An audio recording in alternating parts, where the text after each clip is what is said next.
ஒரு முக்கியமான செய்தி படித்தேன். அதை உங்க கூட ஷேர் பண்ணலான்றது தான் இந்த சின்ன வீடியோ.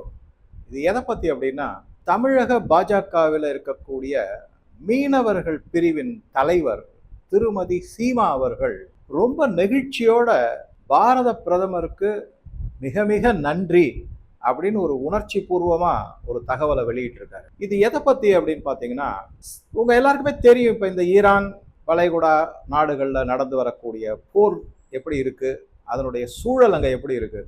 மிகப்பெரிய கப்பல்கள் எல்லாமே அந்த ஹோர்மோஸ் நீரிணையை கடந்து வருவதற்கு எவ்வளவு கஷ்டப்படுறாங்க, அதற்கு எவ்வளவு பாதுகாப்பு தேவையா இருக்கு, எல்லாமே நம்ம எல்லாருக்குமே தெரியும். அவங்கவுங்க கப்பல்ல இருக்கிற மாலுமிகள்லாம் உசுர கையில பிடிச்சிக்கிட்டு இருக்காங்க. பல பேர் கப்பலை அப்படியே தவிக்க விட்டுட்டு ஓடி போயிட்டாங்க. அங்க தண்ணி கிடைக்காம ரொம்ப கஷ்டப்படுறாங்க. இந்த தகவல்கள்லாம் நான் 2-3 வீடியோல உங்க கூட ஷேர் பண்ணியிருக்கேன். இந்த மாதிரி ஒரு அசாதாரணமான நெருக்கடியான நிலைமையில பாரத பிரதமர் திரு மோடி அவர்கள் ஈரான் மற்றும் அந்த வளைகுடா நாடுகள்ல இருந்து 345 தமிழக மீனவர்களை காப்பாற்றி பத்திரமா எந்த விதமான சங்கடத்துக்கும் உள்ளாகாமல் மீட்டு எடுத்து இந்தியாவிற்கு கூட்டிட்டு வந்திருக்காரு. குறிப்பா தமிழ்நாட்டுக்கு வந்து சேர்ந்திருக்காங்க அப்படிங்கிறது தான் மிக மிக முக்கியமான செய்தி. 345 மீனவர்கள் இந்த வளைகுடா நாடுல குறிப்பா ஈரானுக்கு மீன் பிடிப்பு சார்ந்த வேலைகளுக்காக அங்க சென்றிருக்காங்க. போர் சூழல் வந்துருச்சு. மிகப்பெரிய அவஸ்தை. அவங்களுக்கு என்ன செய்யறது, ஏது செய்யறது, அதாவது திக்கு தெரியாத காட்டுல விடப்பட்ட மாதிரி.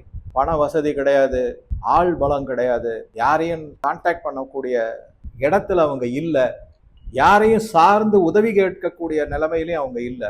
அந்த மாதிரி இருக்கக்கூடிய ஒரு நிலைமையில இவங்களுக்கு என்ன ஆச்சோ ஏதாச்சோன்னு ஒரு பதட்டத்துல இந்த தமிழக பாஜக மீனவர் பிரிவினுடைய தலைவர் திருமதி சீமா அவர்கள் வெளியுறவுத்துறை அமைச்சகத்தை தொடர்புல வச்சிருந்திருக்காங்க. அவங்களோட தொடர்பு கொண்டு இந்த மீனவர்களுடைய முழு விவரத்தையும் கொடுத்து, இந்த மாதிரி மாட்டிக்கிட்டு தவிக்கிறாங்க, ரொம்ப கஷ்டமா இருக்கு, பயமா இருக்கு, அவங்களுக்கு உதவி செய்யறதுக்கு யாருமே இல்லை, திக்கு தெரியாத காட்டுல விட்டா மாதிரி இருக்காங்க, அவங்கள எப்படியாவது நீங்க மீட்டு கொண்டு வரணும் அப்படின்னு சொன்ன உடனே பாரத பிரதமருக்கு நியூஸ் போயிடுச்சு. உடனே அவர் வெளியுறவுத்துறை அமைச்சர் ஜெய்சங்கரை கூப்பிட்டு நடவடிக்கைகள்லாம் எடுக்க சொல்லி விரைவாக ஈரான்ல இருக்கக்கூடிய தூதரகத்தோட பேசி அந்த மாதிரி நடவடிக்கைகள்லாம் எடுக்கப்பட்டு மிக மிக பத்திரமாக இந்த 345 தமிழக மீனவர்களும் தமிழ்நாட்டுக்கு திரும்பி வந்துட்டாங்கிறது மிகப்பெரிய ஒரு மகிழ்ச்சியான செய்தி.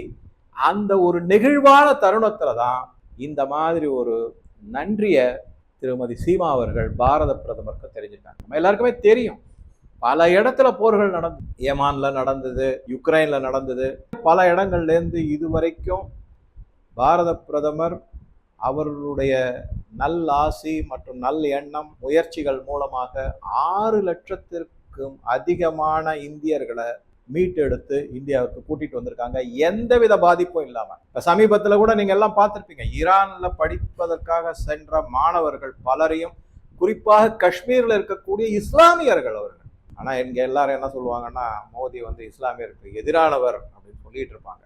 அவங்க பாட்டுக்கு சொல்லிட்டு போட்டோம். காஷ்மீர் இஸ்லாமியர்களை ஒரு பாதுகாப்பாக விமானத்துல கூட்டிட்டு வந்து மும்பையில, பல பேர் மும்பையில இறங்கினாங்க, பல பேர் டெல்லியில இறங்கினாங்க. அது மாதிரி இப்ப வந்து 6 லட்சத்துக்கு அதிகமாக இந்த மாதிரி பல நிகழ்வுகள்ல செஞ்சு காமிச்சிருக்காரு. அப்படின்னும் போது இது வந்து அவருக்கு ஒரு ரொட்டீனாவே ஆயிடுச்சோ என்னமோ, திறமையாக செயல்பட்டு வந்திருக்காங்க. அதனால இந்த திருமதி சீமா அவர்கள் வெளியுறவுத்துறை அமைச்சர் திரு ஜெய்சங்கர் அவர்களுக்கும் திரு பாரத பிரதமர் மோடி அவர்களுக்கும் மிகப்பெரிய நெகிழ்ச்சியான நன்றியை தெரிவிச்சிருக்காங்க. அப்படிங்கிற நியூஸை படித்த உடனே இதை ஏன் உங்க கூட ஷேர் பண்ணக்கூடாது அப்படின்னு. இது எதனாலன்னா, சாதாரணமாக தமிழ்நாட்டில் எப்பவுமே ஒரு பரப்புரை இந்த டிஎம்கே போன்ற கட்சிகளால, கம்யூனிஸ்ட், காங்கிரஸ் இவங்களால பரப்பக்கூடிய செய்திகள் என்னன்னா, மீனவர்களுக்கு பாதுகாப்பு இல்லை, தமிழக மீனவர்களுக்கு இலங்கையினால ஏற்படக்கூடிய ஆபத்துல பாதுகாப்பே கிடையாது, அவங்க போட்டை பிடிச்சிட்டாங்க, இதை பண்ணிட்டாங்க, அதை பண்ணிட்டாங்க. அதுக்கு தான் நிர்மலா சீதாராமன் வந்து வெட்ட வெளிச்சமா அப்படியே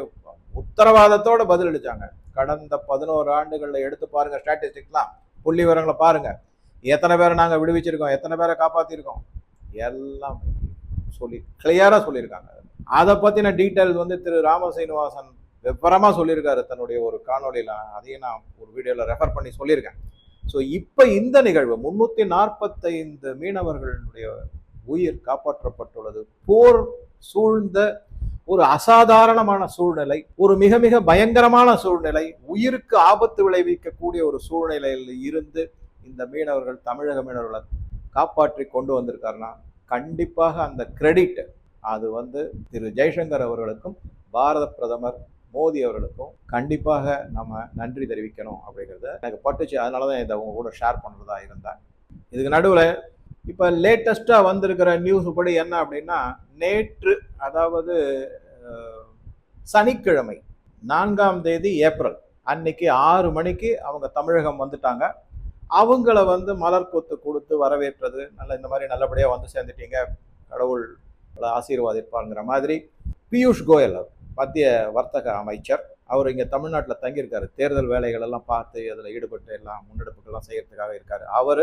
அதுக்கப்புறம் தமிழக பாஜக தலைவர் திரு நயினார் நாகேந்திரன் அவர்கள், அதுக்கப்புறம் முன்னாள் பாஜக தலைவர், தமிழக பாஜக தலைவர் திருமதி தமிழிசை சவுந்தரராஜன் அவர்கள், அவங்க எல்லாம் போய் அவங்கள வரவேற்று பத்திரமா அவங்க வீட்டுக்கு அனுப்பி வச்சிருக்காங்கிறது தான் ஒரு முக்கியமான செய்தி. ஸோ உங்கள் கருத்துக்களை பதிவிடவும். நன்றி, வணக்கம்.